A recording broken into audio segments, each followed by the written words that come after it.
It did seem to me whatever happened had been going to happen, so why then make excuses? The wires on the walls held paintings afloat or ran wet with water from the pipes. The moldings all detached as the damage was done. In a world of fishermen and plumbers, I was lost among the throngs of plain folk, and I had nothing, it seemed, to say. I gathered together whatever I could salvage from the menagerie, my own pets and friends included, and we stole away together, seeing what we could of the world.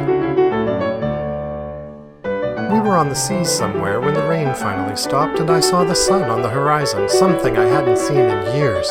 I was longing, as were all my companions, for home, to see the small stores and the lines on the street again, to go back the way poets speak of going back, and to have things happen around me instead of because of me. The activist life was wearing thin on me, and I was growing nervous and cold. When we finally reached land, we faced the journey back. I had never known exhaustion like the one I knew then. Oh, I didn't care about the water damage back at home. I had lived worse lives already. The systems were up and running in some semblance of the way things were, and I was not about to complain. Everyone adjusted very quickly to old ways. I sewed and plastered and did what I could in terms of restoration, and when I was done, I clearly recognized my identity in this life. How had I lost my place in my first go at it?